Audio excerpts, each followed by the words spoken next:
Om Swastiastu.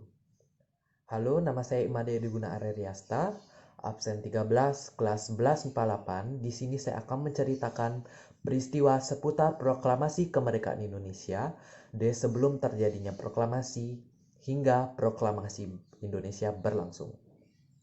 Perlu diketahui, proklamasi kemerdekaan Indonesia adalah suatu momentum yang sangat penting bagi negara Indonesia dikarenakan teks proklamasi kemerdekaan Indonesia telah membangun semangat dan kekuatan bagi seluruh masyarakat Indonesia dan menjadikan negara Indonesia adalah negara yang merdeka.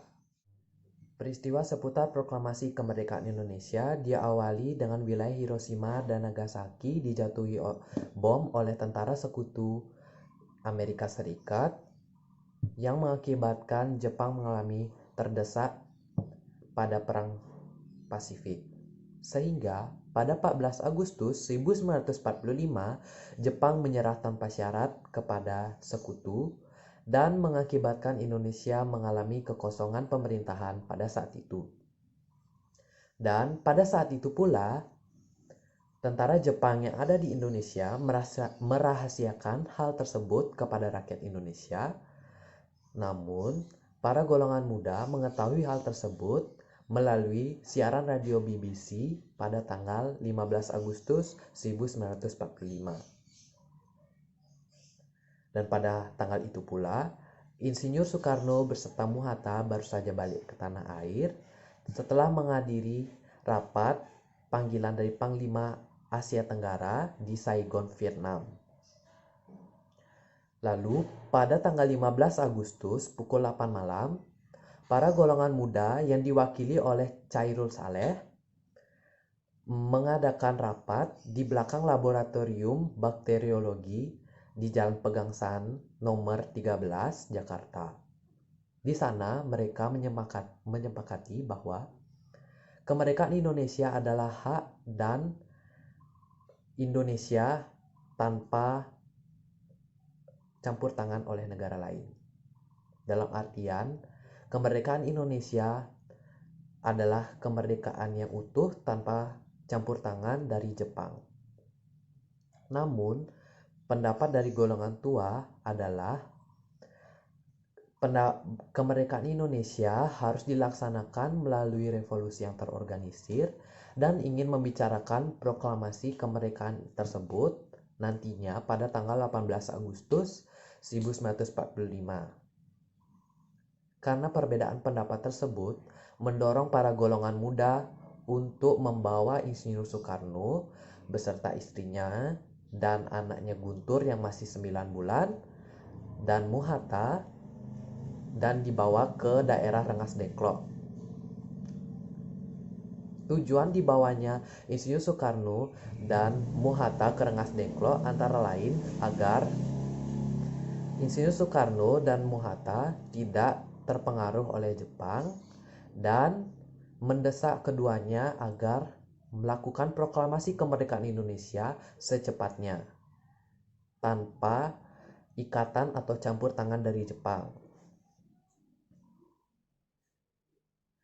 Di Rengas Dengklok, Insinyur Soekarno dan Muhatta bertemu dengan Laksamana Tadashi Maeda. Laksamana Tadashi Maeda adalah seorang perwira angkatan laut Jepang yang berpihak kepada Indonesia. Ia mengatakan bersedia menyediakan rumahnya sebagai tempat perundingan untuk membuat teks proklamasi kemerdekaan Indonesia dan ia menjamin keselamatan para pahlawan di sana. Lalu, Soekarno dan Muhatta akhirnya dijemput dari Rengas Dengklok ke rumah Laksamana Tadashi Maeda. Teks proklamasi kemerdekaan Indonesia dirumuskan oleh Insinyur Soekarno beserta Muhatta dan dibantu oleh Ahmad Subarjo di rumah Laksamana Tadashi Maeda tersebut. Setelah konsep dan hasilnya disepakati oleh semuanya, akhirnya naskah teks proklamasi tersebut disalin dan diketik oleh Sayuti Melik melalui alat pengetikan Belanda. Pada awalnya, pembacaan teks proklamasi kemerdekaan Indonesia ingin dilaksanakan di lapangan Ikada. Namun, jalan menuju lapangan Ikada tersebut diawasi oleh tentara Jepang yang bersenjata lengkap, sehingga pelaksanaan pembacaan teks proklamasi tersebut dipindahkan di kediaman Insinyur Soekarno, yaitu bertepatan di alamat Jalan Pegangsaan Timur nomor 56, Jakarta. Lalu, hari yang dinanti-nantikan oleh seluruh rakyat Indonesia pun terjadi. Tepat pada hari Jumat, 17 Agustus 1945, teks proklamasi kebangsaan Indonesia Raya itu dibacakan oleh Insinyur Soekarno dengan sedikit pidato singkat olehnya. Dan setelah pembacaan proklamasi kemerdekaan itu, bendera merah putih yang dijahit oleh Fatmawati dikibarkan oleh salah satu prajurit anggota PETA yang bernama Latif Haderiningrat dan dibantu oleh Suhut. Setelah bendera merah putih berkibar, para hadirin yang datang pun menyanyikan lagu kebangsaan Indonesia Raya bersama-sama.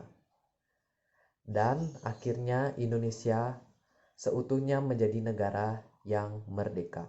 Saya akan melampirkan beberapa foto pada saat teks proklamasi kemerdekaan Indonesia dibacakan dan dilaksanakan di Jalan Pegangsaan Timur nomor 56 Jakarta. Yang pertama ini adalah pada saat Insinyur Soekarno membacakan teks proklamasi kemerdekaan Indonesia dan didengarkan oleh seluruh khalayak yang datang di sana.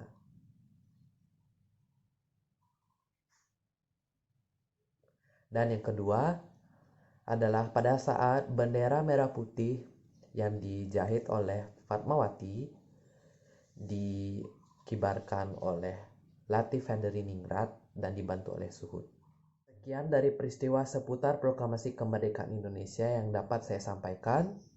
Saya mohon maaf apabila ada kesalahan kata yang saya pergunakan, baik disengaja maupun tidak disengaja. Terima kasih telah mendengarkan dan saya tutup dengan Parma Santi. Om Santi Santi Santi Om.